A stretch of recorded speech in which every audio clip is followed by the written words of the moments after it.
15 days VN editing series లో ఇది day 6 లో వీడియోస్ కి బేసిక్ కలర్ కరెక్షన్ ఎలా చేయాలో చూద్దాం. మీ వీడియోస్ ని విఎన్ లో ఇంపోర్ట్ చేసుకున్న తర్వాత కింద ఫిల్టర్స్ అని ఉంది కదా, దాన్ని క్లిక్ చేయండి. ఫిల్టర్స్ క్లిక్ చేయగానే ఇలా ఫిల్టర్స్ అలాగే అడ్జస్ట్ అని ఉంటుంది. ఫస్ట్ ఫిల్టర్స్ అని చూద్దాం. ఫిల్టర్స్ లో అన్ని రకాల ఫిల్టర్స్ ఉంటాయి. వాటిని ఇలా క్లిక్ చేసి మనం సింపుల్ గా యూజ్ చేసుకోవచ్చు.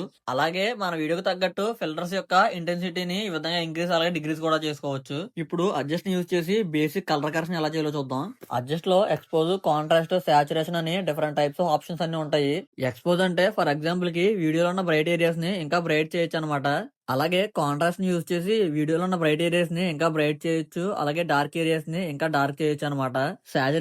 సాచురేషన్ యూజ్ చేయడం వల్ల వీడియోలో ఉన్న కలర్స్ అన్ని ఇంకా స్ట్రాంగ్ గా కనిపిస్తాయి. వైబ్రెన్స్ యూజ్ చేయడం వల్ల సబ్జెక్ట్ కలర్ ని నార్మల్ గా ఉంచి బ్యాక్గ్రౌండ్ కలర్స్ అన్ని డిఫరెంట్ గా అలాగే ఇంకా స్మార్ట్ గా చేంజ్ చేస్తుంది. షార్ప్నెస్ యూజ్ చేయడం వల్ల వీడియోలో ఉన్న ఎలిమెంట్స్ అన్ని ఇంకా షార్ప్ గా కనిపిస్తాయి. అలాగే హైలైట్స్ ని ఇంక్రీజ్ చేయడం వల్ల వీడియోలో ఉన్న హైలైట్ ఏరియాస్ ఇంకా హైలైట్ గా కనిపిస్తాయి.